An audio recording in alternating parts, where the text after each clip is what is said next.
बात बहुत पुरानी है। एक बौद्ध भिक्षुक भोजन बनाने के लिए जंगल से लकड़ियां चुन रहा था कि तभी उसने कुछ अनोखा देखा। कितना अजीब है ये। उसने बिना पैरों की लोमड़ी को देखते देखते हुए मन ही मन सोचा, आखिर इस हालात में ये जिंदा कैसे है। उसे आश्चर्य हुआ और ऊपर से ये बिल्कुल स्वस्थ भी है।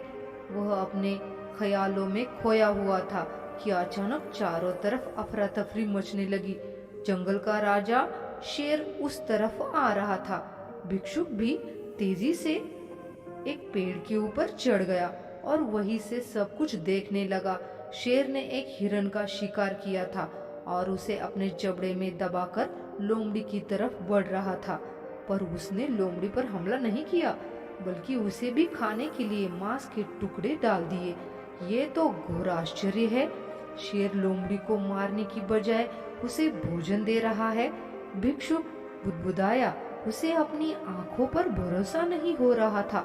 इसलिए वो अगले दिन फिर वही आया और छिपकर शेर का इंतजार करने लगा। आज भी वैसा ही हुआ। शेर ने अपने शिकार का कुछ हिस्सा लोमड़ी के सामने डाल दिया। यह भगवान के होने का प्रमाण है, भिक्षुक ने अपने आप से कहा। भगवान जिसे पैदा करता है उसकी रोटी का इंतजाम कर देता है। आज से मैं भी इस लोमड़ी की तरह ऊपर वाले की दया पर जीऊंगा। ईश्वर मेरे भी भोजन की व्यवस्था करेंगे। और ऐसा सोचते हुए वह एक वीरान जगह पर जाकर एक पेड़ के नीचे बैठ गया। पहला दिन बीता पर कोई वहां नहीं आया। दूसरे दिन भी कुछ लोग उधर से गुजर गए, पर भिक्षुक की तरफ किसी ने ध्यान नहीं दिया।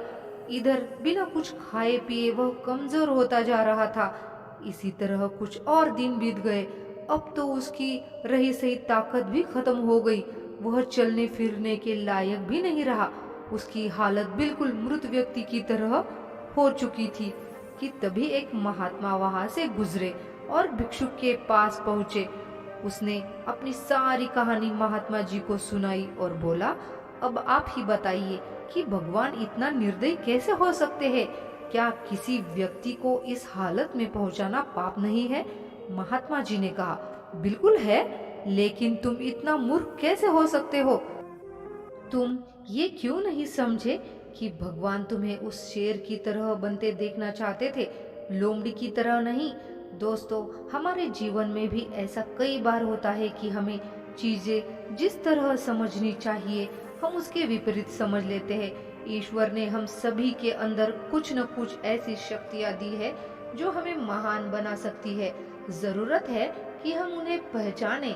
उस भिक्षुक का सौभाग्य था कि उसे उसकी गलती का एहसास कराने के लिए महात्मा जी मिल गए। पर हमें खुद भी चौकन्ना रहना चाहिए कि कहीं हम शेर की जगह लोमड़ी तो नहीं बन रहे हैं। दोस्तों, अगर आपको मेरी कहानी पसंद आई हो तो मेरे छोटे से चैनल को सब्सक्राइब करना ना भूलें।